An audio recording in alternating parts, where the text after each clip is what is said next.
두 번째 설명은 사피엔스가 호주에 도착했을 때 이들이 이미 불을 질러 농경지를 만드는 화전법에 통달한 상태였다고 주장한다. 이 생소하고 위협적인 환경에 직면한 이들은 지나다닐 수 없을 만큼 무성한 덤불숲을 차근차근 불태워서 탁 트인 초원으로 만들었고, 그런 초원은 사냥감을 좀 더 쉽게 끌어들이는 터라 이들의 필요에 잘 맞았다. 이런 방법으로 이들은 불과 몇천 년 지나지 않아 호주 대부분의 생태계를 완전히 변화시켰다. 이런 견해를 뒷받침하는 한 증거는 식물 화석이다. 4만 5천 년 전 호주에는 유칼립투스 나무가 드물었다. 하지만 호모사피엔스가 도착하면서 이 종에 황금기가 도래했다. 이 나무는 화재에 특히 강하기 때문에 다른 나무들이 사라지는 동안 멀리까지 퍼져나갈 수 있었다. 이런 식생의 변화는 식물을 먹는 동물뿐 아니라 그 동물들을 잡아먹는 육식동물에게도 영향을 끼쳤다.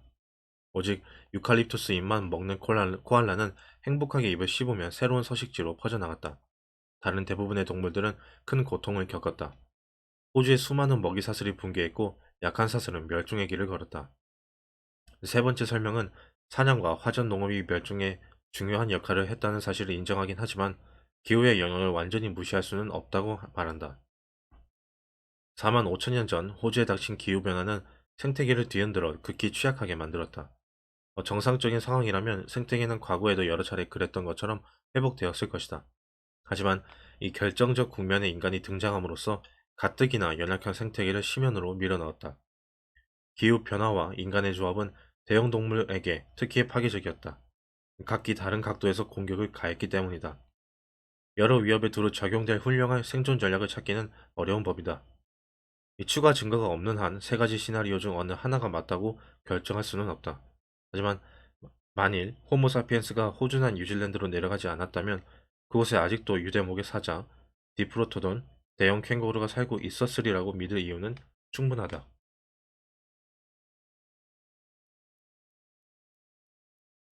나무늘보의 종말. 호주 대형동물군의 멸종은 아마도 호모사피엔스가 우리 행성에 남긴 최초의 굵직한 표식이었을 것이다. 이후 이보다 더욱 큰 생태 재앙이 이어졌는데 이번 무대는 아메리카였다. 호모사피엔스는 서반구 대륙에 최초로 도착한 인간 종이며 유일한 종이기도 했다. 시기는 약 16,000년 전, 즉 기원전 14,000년경이었다. 최초의 아메리카인은 걸어서 그곳에 도착했다. 당시 해수면은 걸어서 건너기 충분할 만큼 낮아서 시베리아 북동, 북동부와 알래스카 북서부가 육로로 연결되어 있었다. 물론 도달하기가 쉬웠다는 말은 아니다. 여행은 힘들었고 아마도 호주로 배를 타고 가는 여정보다 더욱 고단했을 것이다. 횡단을 하기 위해 사피엔스는 시베리아 북부 북극권의 가혹한 날씨를 견뎌야 했다. 이 지방에서는 겨울에 해가 전혀 뜨지 않으며 기온이 영하 50도씨로 떨어질 때도 있다. 이전에 인간 종들은 북부 시베리아 같은 지역을 통과한 일이 없었다. 추운 날씨에 적응한 네안데르탈린들도 이보다 상대적으로 따뜻한 훨씬 더 남쪽 지역에만 머물렀다. 하지만 눈과 얼음의 땅이 아니라 아프리카의 초원에 적응한 호모사피엔스는 이후 독창적인 해법을 고안해냈다. 추운 지방으로 이주한 사피엔스 무리들은 눈신발, 그리고 바늘을 이용해 여러 겹의 모피를 단단히 꿰맨 효과적인 보온복을 만들었다. 이들은 새로운 무기와 세련된 사냥 기술을 개발하면 북쪽에 있는 메모들을 비롯한 대형 사냥감을 추적해 죽일 수 있었다. 보온복과 사냥 기술이 개선되자 사피엔스는 얼어붙은 지역에 더욱 깊숙이 들어가는 모험을 감행했다. 그리고 이들은 북쪽으로 이동함에 따라 의복, 사냥 기술을 비롯한 생존 기술은 계속해서 발전했다. 그런데 왜 이런 그런데 왜 이런 수고를 무릅썼을까? 도대체 왜 스스로 시베리아로 유배를 갔을까? 일부 무리는 전쟁, 인구 증가의 압박, 자연재해 때문에 북쪽으로 내몰렸을 수도 있다. 그런가 하면 예컨대 동물성 단백질 같은 긍정적인 이유로 북쪽으로 이끌린 집단도 있었을지 모른다. 북극 땅은 슬록이나 매머드처럼 군침이 도는 대형 동물이 풍부했다.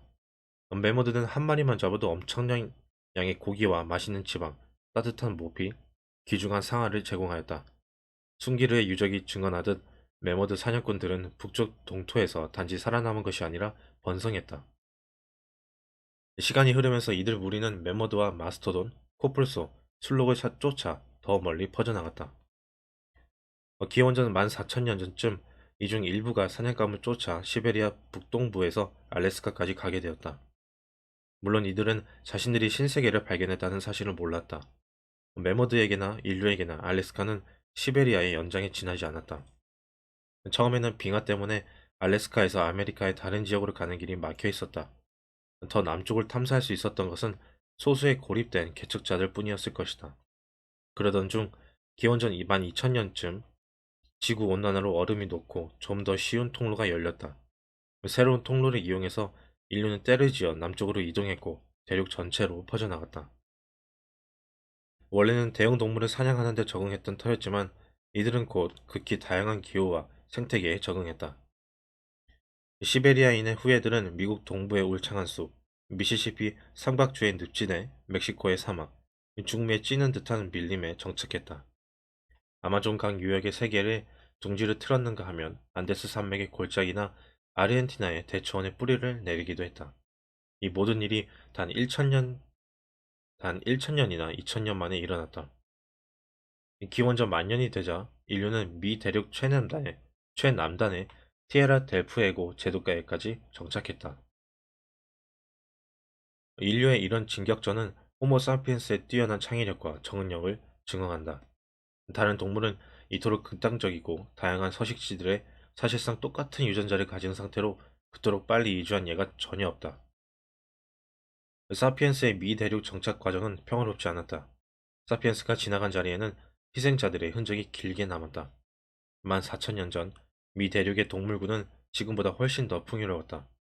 최초의 아메리카인들이 알래스카에서 캐나다의 초원과 미국 서부로 남하했을 때 마주친 동물들 중에는 매머드, 마스토돈, 곰 크기의 설치류, 말과 낙타떼, 대형 사자, 오늘날엔 전혀 알려지지 않는 대형 동물 수십 종이 있었다. 그 중에는 무시무시한 검치 고양이, 무게 8톤, 키 6m에 이르는 거대한 땅 나무늘보도 있었다. 남미에는 이보다 더욱 이국적이고 기묘한 대형 포유류, 파충류, 조류가 살고 있었다. 미 대륙은 진화의 거대한 실험실로서 아프리카와 아시아에는 알려지지 않는 동물들이 진화하고 번성한 곳이었다. 하지만 이제는 아니다.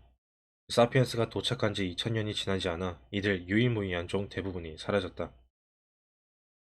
오늘날의 추정에 따르면 그 짧은 기간 동안 북미에서 대형 동물 47속 중 34속이 사라졌다.